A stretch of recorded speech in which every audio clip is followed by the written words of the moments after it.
Assalamualaikum warahmatullahi wabarakatuh. Selamat datang di perkuliahan kepemimpinan bersama saya Ahmad Hafid Alwi. Hari ini kita akan membahas tentang filsafat kepemimpinan. Tujuan dari pembelajaran ini adalah nantinya kalian dapat menjelaskan filsafat kepemimpinan, menguraikan teori-teori kepemimpinan dari berbagai generasi, menguraikan perkembangan kepemimpinan ke depan, membiasakan 5 contoh praktek kepemimpinan, dan mengidentifikasi tataran kepemimpinan dan nilai-nilai dasarnya dari organisasi yang Anda ikuti saat ini. Kita berangkat dari yang pertama, yaitu definisi. Ada berbagai definisi terkait dengan leadership atau kepemimpinan. Sejak tahun 1957 hingga teori kepemimpinan modern tahun 2000-an. Jika kita tuliskan semuanya, jumlahnya akan sangat banyak sekali. Buku-buku tentang leadership versi Indonesia maupun dalam berbahasa Inggris jumlahnya sangat banyak. Maka di sini Pak Alwi hanya menampilkan beberapa definisi kepemimpinan yang cukup sering muncul di berbagai sumber atau berbagai literatur. Jadi ini semacam Pak Alwi mereduksi dari berbagai sumber yang Pak Alwi kumpulkan, Pak Alwi baca.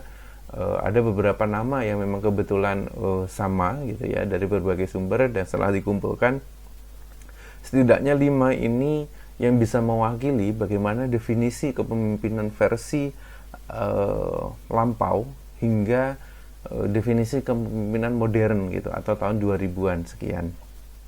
Oke, kita mulai dari yang pertama. Yang pertama ini adalah leadership is the behavior of individual directing the activities a group toward a shared goals. Ini dari Hemphill and Coons tahun 1957.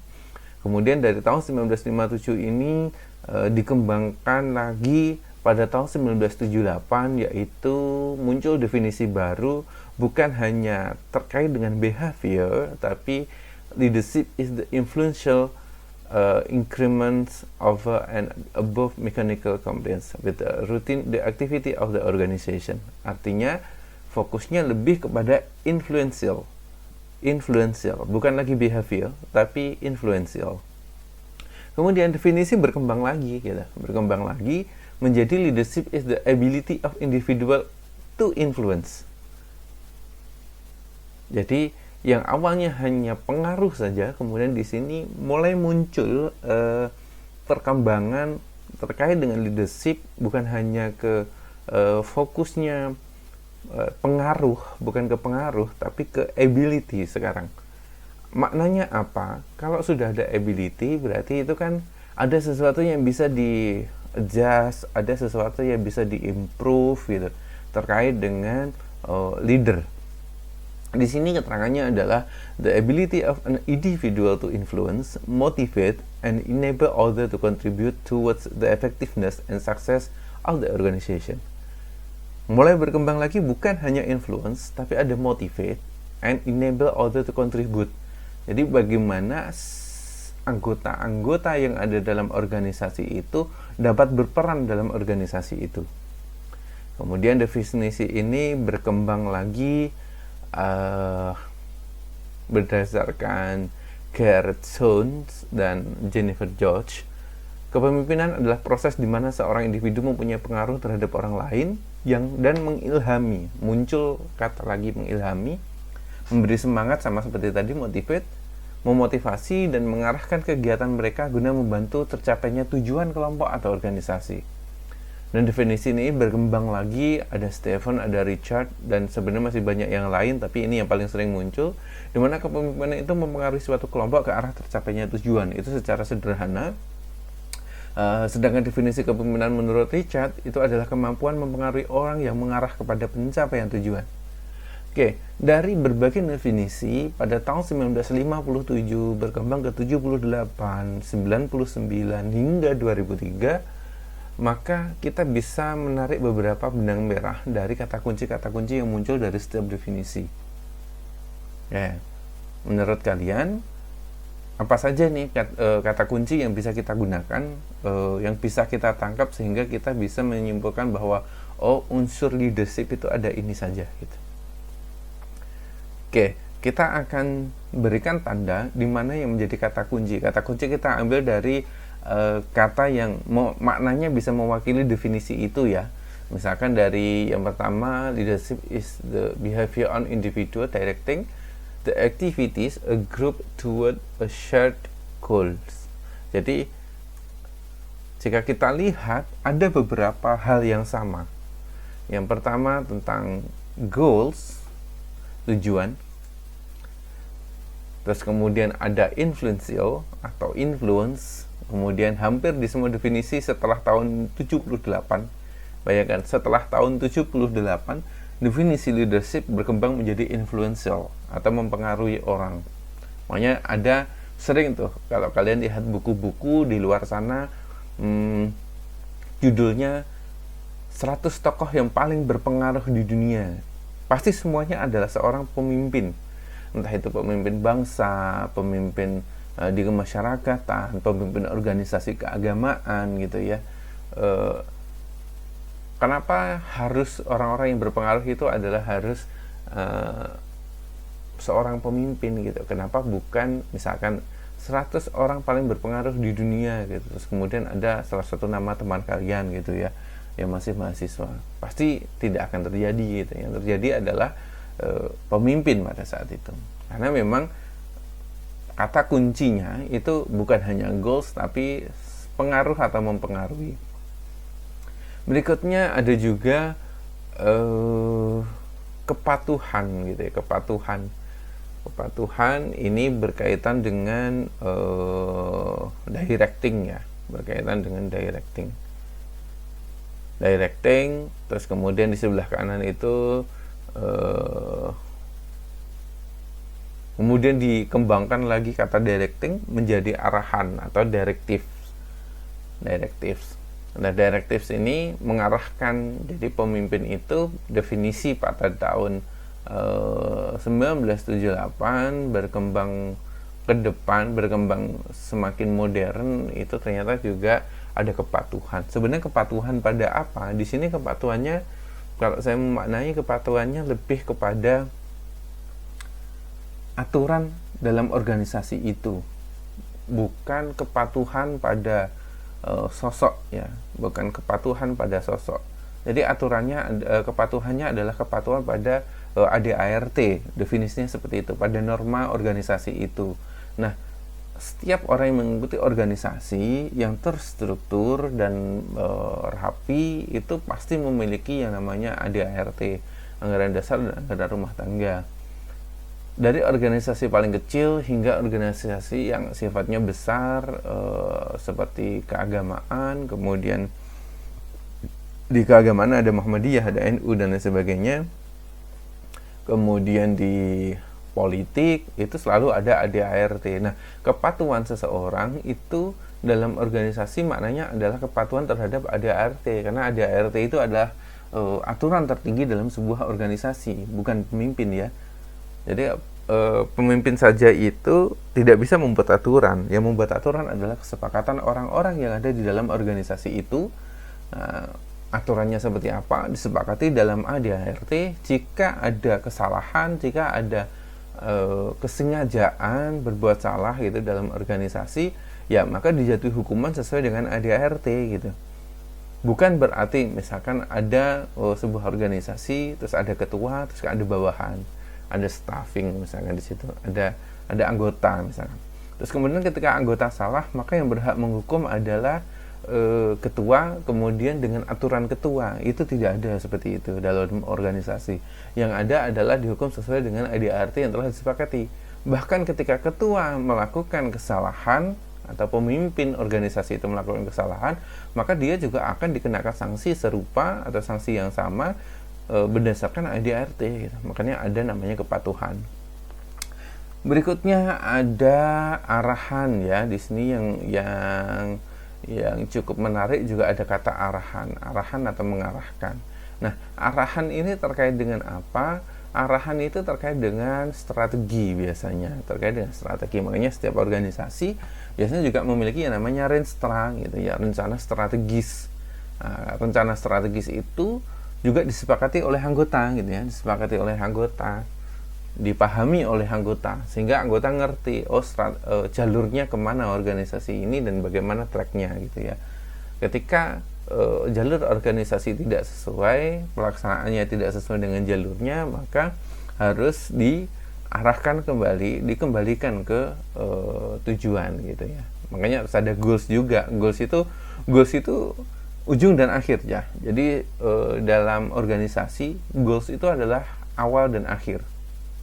Awal mendirikan organisasi itu berangkat dari tujuan, akhir dari organisasi ukurannya adalah tujuan. Saya ulangi, ukuran adalah tujuan. Karena tujuan itu harus bisa diukur. Kemudian mulai berkembang tahun 2003 ini ada istilah-istilah baru terkait dengan mengilhami, memberi semangat, memberi motivasi. Nah, ini yang akan berujung pada salah satu tipe kepemimpinan yang saat ini cukup terkenal, cukup banyak dibahas dan banyak digunakan. Bahkan ketika saya mencoba mencari jurnal-jurnal di jurnal internasional, artikel-artikel banyak sudah mulai meneliti tentang salah satu model baru dalam berorganisasi, namanya transformational leadership. Nah, transformasional ini di dalamnya banyak sekali transformasional unsurnya. Salah satunya adalah bisa mengilhami, di mana pemimpin itu bisa menjadi inspirasi gitu bagi anggota-anggotanya, sehingga anggota-anggotanya itu bekerja bukan karena kepatuhan pada sebuah sosok atau seorang sosok. Selain kepatuhan pada ADART, dia juga merasa bangga berada dalam organisasi itu karena dipimpin oleh orang yang besar, orang yang hebat, orang yang dapat menginspirasi dan dapat mengilhami, seperti itu. Oke, kita masuk ke leadership teori. Yang pertama, teori tentang great man. Nah, great man teori ini menyatakan bahwa pemimpin itu hebat karena ditakdirkan lahir untuk menjadi pemimpin. Nah, ditakdirkan hebat karena menjadi ditakdirkan lahir. Ya, berarti kata kuncinya di sini yang paling mewakili adalah ditakdirkan gitu ya. Ditakdirkan. Teori tersebut juga menganggap seseorang menjadi hebat muncul saat dalam menghadapi situasi tertentu. Situasinya tertentu gitu. Situasinya tertentu. Teori tersebut dipaparkan oleh Thomas Carlyle dalam buku yang berjudul On Heroes, Hero Worship and Heroic in History. Ini teori yang cukup lama, di mana kepemimpinan itu, ini dalam great man teori ini, bagi orang-orang klasik itu menganggap bahwa pemimpin adalah orang yang benar-benar hebat, yang terlahir sebagai pemimpin gitu. Terlahir sebagai pemimpin. Contohnya apa ya? Dalam masa-masa lampau, misalkan tentang kepemimpinan oleh seorang nabi gitu ya. Kepemimpinan oleh seorang nabi ini pada masa-masa itu, dalam ajaran Islam atau mungkin Kristen yang mengenal tentang kenabian, nabi itu merupakan sosok pemimpin dari umat yang memang sudah dilahirkan menjadi pemimpin gitu. Dilahirkan menjadi pemimpin. Kenapa tidak kemudian itu pemimpin pada saat itu adalah pemimpin yang dibentuk, diciptakan, dilatih dan sebagainya? Karena memang pada masa itu secara keilmuan itu kan tidak berkembangnya tidak sepesat sekarang gitu ya. Sehingga dulu pun ya masih dalam ajaran agama Islam sering disebut sebagai zaman jahiliyah. Bahkan di beberapa kata modern, jahiliyah juga sering dikatakan sebagai masa-masa yang lampau, di mana orang belum banyak orang belum banyak berpikir gitu, sehingga dari Tuhan itu menakdirkan seseorang untuk menjadi pemimpin di dalam umat gitu. Oke, berikutnya terkait dengan ada yang namanya trait teori, di mana kepemimpinan itu fokusnya berdasarkan analisis karakteristik. Karakteristik ini menjadi kata kunci ya.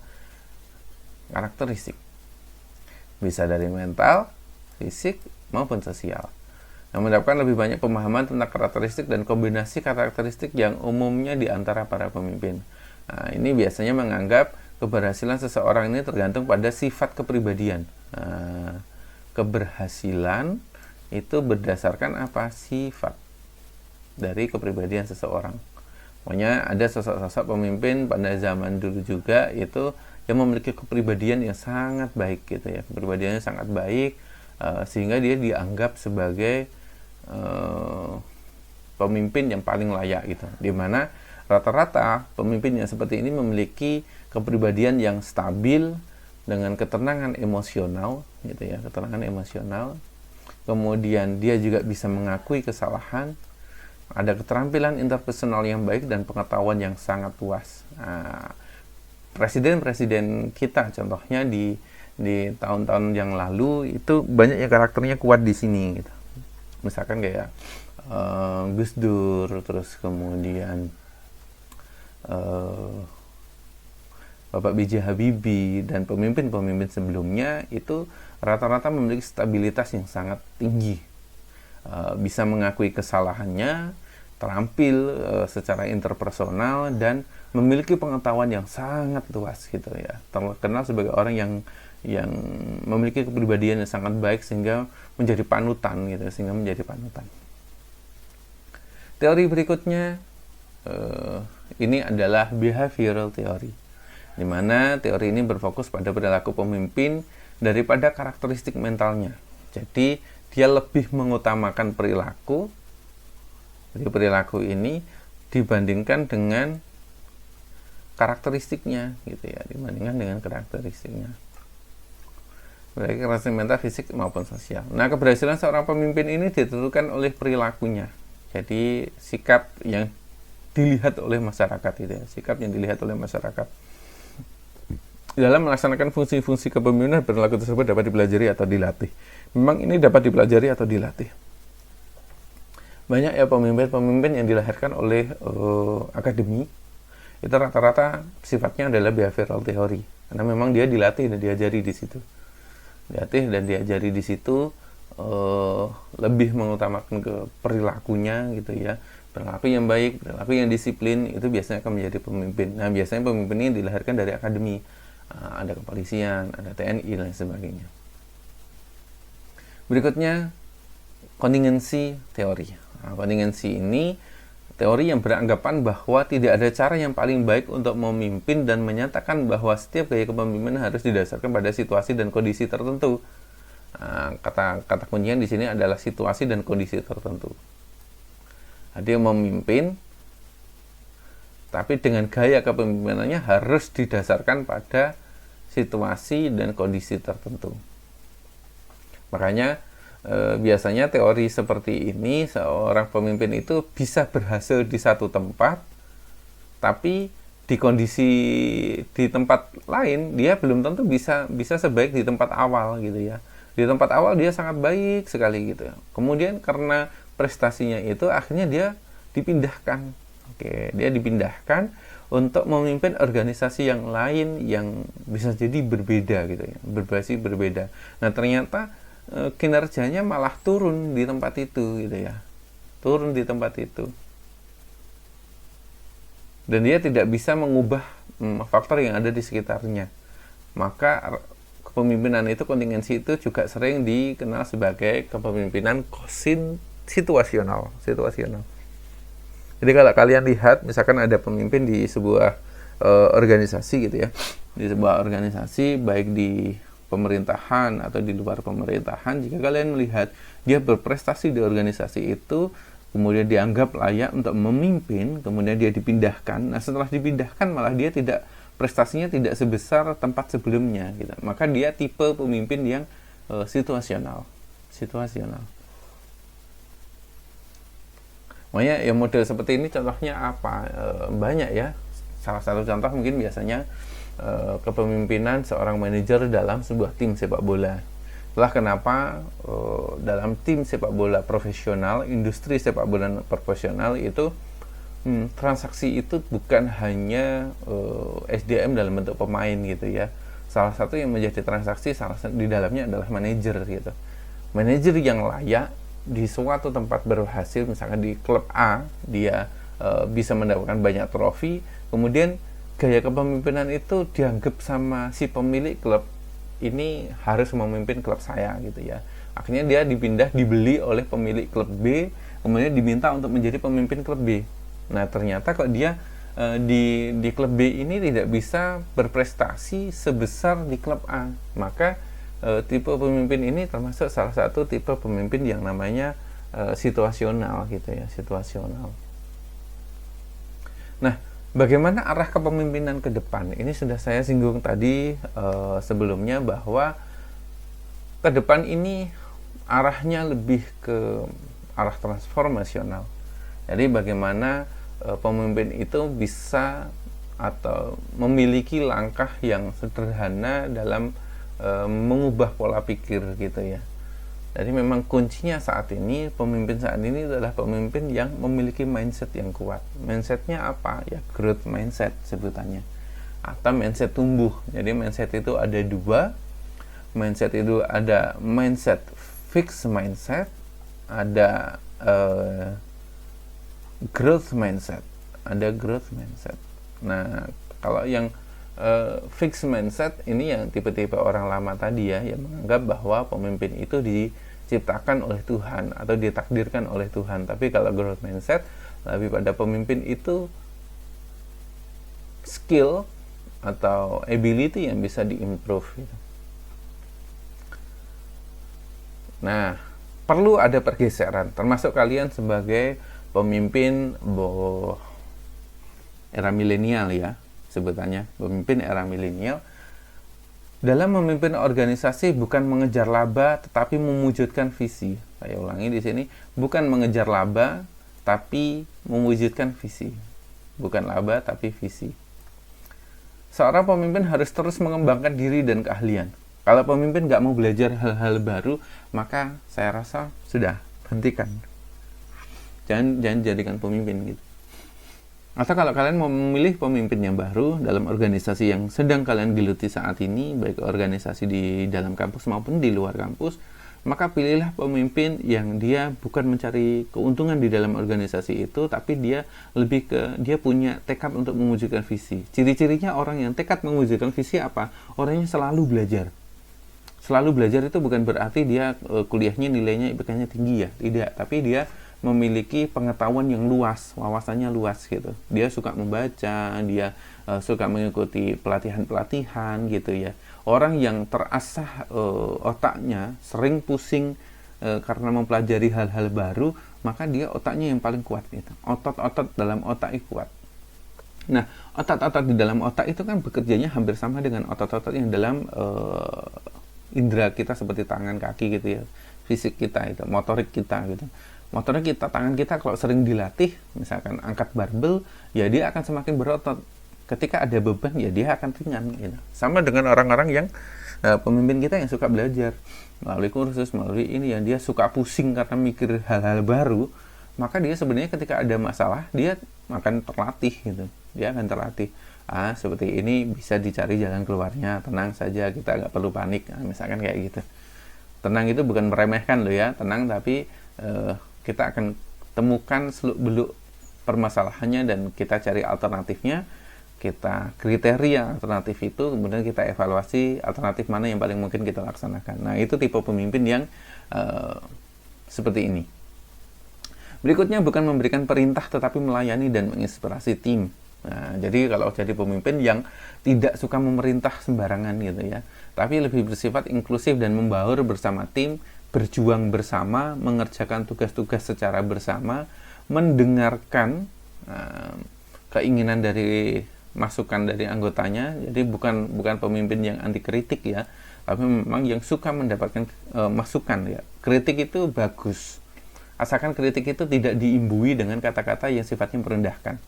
Saya ulangi, kritik itu bagus asalkan tidak ditambahi dengan kata-kata yang sifatnya merendahkan. Karena kalau kata-kata yang sifatnya merendahkan itu masalah etis. Tapi bagi pemimpin yang growth mindset, ketika ada orang yang merendahkan, dia akan tenang gitu. Misalkan sebagai pemimpin dia dianggap bodoh, tidak bisa menjadi pemimpin gitu. Ya, dia akan menerima suara itu, kemudian mengolahnya dalam pikiran dia bahwa sebenarnya ini bukan masalah tidak bisa. Ini masalahnya adalah belum bisa, karena kita masih sedang berproses. Kita tahu masalahnya, kita sedang mengidentifikasi alternatifnya, dan akan segera kita evaluasi untuk diambil keputusan. Seperti itu ya orang-orang growth mindset itu. Jadi ketika ada cibiran, ketika ada hinaan gitu, dia tenang gitu. Sebenarnya dia hanya mencari sinonim dari apa yang dikatakan oleh kritikusnya, kemudian mengubahnya menjadi masukan gitu ya. Mengubahnya menjadi masukan. Dan itu yang diperlukan oleh pemimpin kita. Jadi pemimpin itu tidak boleh yang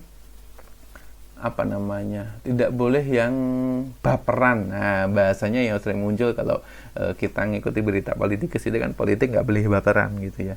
Karena yang diharapkan pemimpin itu ketika dikritik, dia menerima kritik itu, kemudian mengolahnya dan menjadi masukan. Karena kalau kita ingin mengembangkan organisasi, biasanya organisasi profesional, perusahaan-perusahaan besar, dia akan mengambil tenaga dari penasehat-penasehat ya, dia akan membayar konsultan bisnis gitu ya. Tapi ujungnya juga sama, konsultan bisnis itu bukan tiba-tiba langsung memperbaiki bisnis kita, enggak, dia akan mencari kesalahan-kesalahan kita, dia juga akan mengkritik kita, sama. Bedanya kalau menggunakan konsultan itu ya kritiknya harus bayar gitu, kita dikritik dan kita membayar orang untuk mengkritik kita. Tapi kalau orang-orang di sekitar kita yang peduli dengan kita, nah, kita akan mendapatkan kritik dari mereka, meskipun ya secara baper-baperan pasti dianggapnya ini menyakitkan kata-katanya gitu. Tapi kalau dipikir-pikir ya benar juga sih. Nah, misalkan kayak gitu ya, maka dipikir benernya saja, tidak perlu dipikir rasa sakit hatinya gitu. Oke, berikutnya bukan hubungan vertikal, tapi hubungannya lebih ke horizontal gitu. Tidak lagi senioritas yang ada di dalamnya gitu. Pemimpin milenial akan melibatkan staf, pelanggan, pemasok, mitra publik dalam kegiatan organisasi gitu ya. Terus kemudian bukan menyusun kekuatan atau hierarki, tapi membina jaringan. Tantangan pekerjaan sudah semakin kompleks, di mana sebuah pekerjaan ini melibatkan banyak orang dan banyak divisi organisasi. Kadang divisi organisasi yang kita geluti saat ini akan bekerja sama dengan divisi lain di organisasi yang lain. Maka kita akan ketemu orang-orang baru, ketemu karakter-karakter baru. Jika kita tidak menjadi pemimpin yang memiliki mindset yang bagus, yang growth, mindset yang tumbuh ya, pasti ujung-ujungnya konflik gitu. Pasti ujung-ujungnya konflik. Ini yang harus segera kalian ini ya, misalkan masih ada yang seperti ini dalam diri kalian, perlu segera diubah. Pak Alwi pun juga begitu. Jadi ketika saya kemarin mendapatkan beberapa tawaran dari kampus lain untuk melakukan kerjasama gitu, ya Pak, kita join, kita kerjasama. Apa kerjasamanya? Ya kita akan mengembangkan inovasi pembelajaran, kita riset bareng, kemudian kita kerjasama terkait dengan PKM gitu. Kalau PKM, kerja ilmiah mahasiswa, itu kan rata-rata biasanya kalau orang-orang lama itu menganggapnya sebagai sebuah kompetisi gitu, sebagai sebuah kompetisi antar satu kampus dengan kampus yang lain. Tapi bagi pemimpin modern, sebenarnya karya ilmiah ini yang dikejar bukan kompetisi ranking satunya, tapi lebih ke kemanfaatan dari hasil pemikirannya, kemanfaatan dari hasil penelitiannya. Jika dikombinasikan, kolaborasi dengan kampus lain bisa menghasilkan inovasi yang luar biasa, ya kenapa tidak gitu ya. Toh hasil inovasi ini harusnya bermanfaat untuk orang lain. Harusnya bermanfaat untuk orang lain, bukan inovasi yang bermanfaat untuk diri sendiri gitu. Bukan menilai senioritas, tapi mengapresiasi kapabilitas. Nah ini yang perlu dirubah saat ini. Saya sering melihat bahwa mahasiswa semester atas itu menganggap dirinya senior, yang di bawah harus nurut dengan kata-katanya dia. Kemudian dalam organisasi, korbannya biasanya ya mahasiswa-mahasiswa baru itu, dia harus patuh pada seniornya gitu. Bahkan ketika dosennya ngajar di kelas saja, itu kalau memberikan perintah bisa dikalahkan oleh perintah senior. Nah ini pertanda buruk dalam sebuah organisasi. Ini pertanda buruk dalam sebuah organisasi. Sebenarnya bukan senioritas, tapi lebih ke mengapresiasi kapabilitas. Mengapresiasi ya. bukan berarti juga yang muda kemudian ngelama tanpa ada sopan santun gitu ya. Bukan senioritas itu, senioritas di sini itu senioritas yang arogan gitu ya, senioritas yang arogan. Nah, senioritas yang bagus itu kalau di kita ya sebagai masyarakat Jawa, sebagian besar orang Indonesia adatnya ketimuran, dengan senior itu sifatnya adalah hormat ya, santun saja gitu. Tidak kemudian mengiyakan, melaksanakan semua perintah senior tanpa melihat itu baik atau buruk gitu ya. Jika buruk ya perlu kita sampaikan kritik kita sampaikan masukan kita dengan santun, sekali lagi dengan santun. Dengan santun apa? Ya mengkritik, tapi tidak perlu diimbuhi dengan kata-kata yang sifatnya menghina gitu ya, sifatnya merendahkan. Tapi mengkritik adalah kita menyampaikan celah-celah yang bisa menimbulkan permasalahan dan perlu kita cari solusinya. Itu kritik gitu. Itu kritik. Bukan juga yang mengerjakan apa tetapi fokus pada siapa terlebih dahulu. Nah, ini kata-kata Marcus, seorang manajer dunia, memilih tim berdasarkan knowledge, skill, dan attitude semata. Tetapi kunci pertama yang mereka lakukan adalah mencari orang yang berpotensi atau berbakat. Nah, itu ya. Bukan hanya memilih karena berdasarkan IPK-nya, berdasarkan keterampilannya, tapi ada potensi di dalamnya. Potensinya apa? Oh, dia tipenya pembelajar cepat. Dia diajari sedikit sudah bisa. Oh, dia tipenya yang semacam ada lagi teori yang namanya Pygmalion Effect gitu. Pygmalion Effect, nanti lain kali saya akan menjelaskan tentang Pygmalion Effect, di mana bukan hanya keterampilan skill tapi masalah kepercayaan pada anggota, kepercayaan pada tim. Nah, itu juga penting dalam organisasi. Dia punya potensi untuk berkembang, intinya di situ. Nah, kita mulai ke studi kasus berikutnya. Studi kasus ini sebagai satu contoh ya, Pak Rudi baru saja diangkat menjadi kepala sekolah sebuah SD swasta yang baru 3 tahun beroperasi. Ia merasa senang sekali dengan promosi yang ia dapatkan dan merasa percaya diri akan dapat memimpin SD tersebut untuk dapat berkembang. Namun baru 2 bulan memimpin, ia mulai menghadapi permasalahan yang terus berdatangan. Mulai dari komplain orang tua soal toilet, kegiatan pembelajaran yang dinilai tidak berkualitas, sarana yang tidak memadai, serta komunikasi guru yang belum berjalan baik. Nah, setiap kali ia menerapkan kebijakan baru, selalu ditanggapi dingin oleh staf atau bahkan resisten ya, ditolak. Kenapa ini pola yang lama aja sudah ada, kenapa harus ada yang baru, misalkan kayak gitu ya. Kenapa sih melakukan hal-hal seperti ini, bikin repot aja kita melakukan hal-hal baru gitu. Kita harus mempelajari sesuatu yang baru. Wong toh yang lama juga sudah berjalan. Ketemu staf-staf seperti itu memang ya perlu perlu sosok yang bisa merubah gitu. Pak Rudi berupaya menjalankan tugasnya sebaik mungkin, terutama ia fokuskan pada hal-hal yang sifatnya administratif gitu ya, administratif. Ini saya berikan kepada kalian karena ini cukup cocok tentang kasus ini. Kasusnya lebih ke administratif. Setelah 1 tahun ajaran ia memimpin sekolah, belum dirasakan perkembangan yang berarti. Komplain dari orang tua terus berdatangan mengenai berbagai aspek yang ada di sekolah dan menyampaikan tuntutan yang begitu tinggi terhadap sekolah. Kadang orang tua seperti itu, konsumen kita ya, orang tua itu ya, sebagai pendidik. Jadi niatnya dia itu pengennya bayarnya murah tapi dapat kualitas terbaik. Selalu seperti itu. Komunikasi dengan staf pun belum dapat berjalan dengan baik. Nah, berdasarkan kasus tersebut, coba analisa apa yang menjadi kelemahan kepemimpinan Pak Rudi. Apa saran yang bisa Anda berikan agar ia sebagai pemimpin sekolah dapat melaksanakan tugasnya dengan efektif? Apa gagasan Anda? Oke, simpan dulu. Yang dibutuhkan adalah conflict resolution di sini. Kalian punya resolusi apa? Itu kasus yang pertama. Nah, sekarang kasus yang kedua, identifikasi gaya kepemimpinan yang selama ini berjalan pada organisasi Anda dan apa resolusi Anda. Jadi makanya dalam kuliah ini semuanya wajib mengikuti organisasi ya. Semuanya wajib mengikuti organisasi agar apa? Agar kita bisa belajar bersama, diskusi bersama di sini ketika ada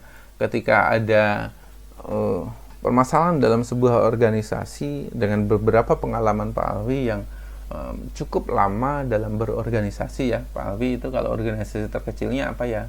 Pak Alwi itu organisasi pertama Pak Alwi adalah Pramuka.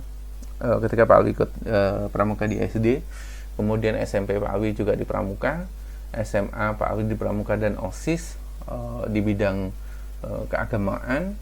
Terus kemudian kuliah itu Pak Alwi ikut organisasi intrakampusnya Hima, kemudian di ekstra kampusnya Pak Alwi ikut PMII, Pergerakan Mahasiswa Islam Indonesia, salah satu organisasi yang cukup besar juga kalau di luar kampus ya. Di luar kampus banyak organisasi besar seperti PMII, HMI, GMNI, kami, terus kemudian dan banyak yang lagi, masih banyak yang lainnya. Terus kemudian juga Pak Alwi aktif di klub voli pada saat itu, sehingga klub voli pun juga bisa menjadi organisasi ya, sama seperti perusahaan tadi. Keluar masuk pemain, keluar masuk manajer itu hal yang lumrah gitu, hal yang lumrah. Kemudian setelah lulus Pak Alwi ngajar sekolah di SMP. Di SMP juga itu sebuah organisasi. Kemudian bukan hanya SMP saja, Pak Alwi juga masuk di bimbel yang cukup besar, Sony Sugima College, itu cukup besar kalau di wilayah Jawa Timuran. Asetnya juga sangat banyak, itu organisasi besar juga, itu organisasi besar. Setelah itu berangkat ke Malaysia, di sana juga mengikuti organisasi yang besar juga gitu ya. Pada intinya terjadi transformasi gaya kepemimpinan. Benar, saya merasakan itu, terjadi transformasi di mana orang kepemimpinan orang dulu dengan orang sekarang jauh berbeda. Oke, ini adalah kerja kita karena mata kuliah ini 1T 1P. Teori sudah saya sampaikan, maka prakteknya adalah saya minta kalian untuk membuat mind map dari insight materi yang sudah saya sampaikan sebelumnya tadi, dari awal hingga akhir, tentang definisi kepemimpinan, teori kepemimpinan, arah kepemimpinan. Ini masakan kata kunci ya. Nah, arah kepemimpinan ini tadi juga sudah saya singgung sebelumnya. Terus kemudian gagasan pada studi kasus dari Pak Rudi tadi, dan terakhir adalah insight pada organisasi Anda. Saya pengen tahu kalian ikut organisasi apa. Nah, nanti bagian organisasi Anda ini kalian boleh menambahkan nama organisasi yang kalian ikuti. Bukan boleh ya, wajib menambahkan nama organisasi yang diikuti. Jadi organisasi Anda ini apa? Di sini nama organisasinya ya. Di sini nama organisasi yang kalian geluti dan menjadi fokus utama dalam organisasi. Misalkan, Pak, saya mengikuti 2 organisasi, pilih yang mana yang kamu paling intens di dalamnya, itu yang dimasukkan gitu. Itu yang dimasukkan. Kemudian gaya kepemimpinan di situ apa, ketuanya seperti apa, dan resolusi kalian apa. Kalian punya resolusi. Gaya kepemimpinan ini kemudian bisa dilanjutkan dengan cabang berikutnya terkait dengan permasalahan, misalkan konflik yang terjadi, kelebihannya, dan seterusnya. Kemudian bisa ke resolusi juga. Resolusi kalian apa gitu. Silahkan ditambahkan cabangnya. Kalian sudah saya ini mind map ya, tinggal dikembangkan sendiri. Oke, begitu terkait dengan perkuliahan hari ini saya bisa akhiri, dan selamat bekerja, merenungkan, kemudian cari solusinya. Saya ingin mendengar gagasan secara individu. Oke, terima kasih. Sekian dari saya. Assalamualaikum warahmatullahi wabarakatuh.